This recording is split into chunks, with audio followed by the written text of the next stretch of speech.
ઓલપાડનું સાયણ ગામ પૂરના પાણી ફરી વળતા ધારાસભ્ય મુકેશ પટેલે પૂરગ્રસ્ત વિસ્તારોની મુલાકાત લીધી હતી।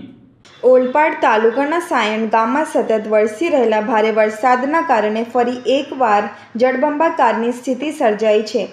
સિઝનમાં બીજી વખત સાયણ ગામ બેટમાં ફેરવાતા અનેક વિસ્તારોમાં પાણી ભરાઈ ગયા છે અને જનજીવન પ્રભાવિત બન્યું છે। પરિસ્થિતિની જાણ થતાં ઓલપાડના ધારાસભ્ય તથા પૂર્વ મંત્રી મુકેશ પટેલ અધિકારીઓ સાથે પૂરગ્રસ્ત વિસ્તારની મુલાકાતે પહોંચ્યા હતા।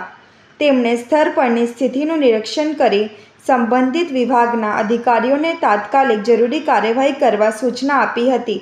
ધારાસભ્ય મુકેશ પટેલે જણાવ્યું કે ભારે વરસાદના કારણે પાણીનું પ્રવાહ અવરોધાઈ રહ્યું છે, જેના કારણે આવી પરિસ્થિતિનું નિર્માણ થયું છે।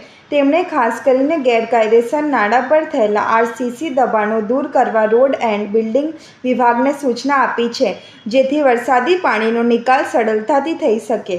સાથે જ પૂરગ્રસ્ત વિસ્તારમાં રહેતા લોકોને જરૂરી તમામ મદદ અને રાહત પહોંચાડવા માટે પણ અધિકારીઓને સૂચના આપવામાં આવી હોવાનું ધારાસભ્ય મુકેશ પટેલે જણાવ્યું છે। હાલ સાયણ ગામમાં તંત્ર પરિસ્થિતિ પર સતત નજર રાખી રહ્યું છે અને વરસાદ યથાવત રહેતા સ્થાનિકોમાં ચિંતાનો માહોલ જોવા મળી રહ્યું છે।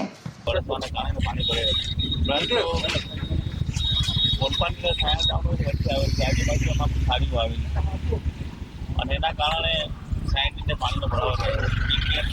લગભગ 7 પરિવારને અમે શિફ્ટિંગ કર્યા પછી એટલે પાણી કેમ નદીની અંદર લેવલ વધવાથી જે ઘોડોલી વાંકનો જે વિસ્તાર છે અવરજવર અત્યારે લોકોની સેફટી માટે બંધ કરવામાં આવ્યો છે। ઓલપાડની અંદર જે વિસ્તાર છે દરિયાની જે વિસ્તારની અંદર જે હરપનિવાસ આવેલો હરપનિવાસ અને કોલોનીમાં એને શિફ્ટિંગ કર્યા છે। એસડીઆરએફની ટીમો કામે લાગી છે। એક ટીમ સ્ટેન્ડ બાયમાં કીટમાં પણ હતી છે।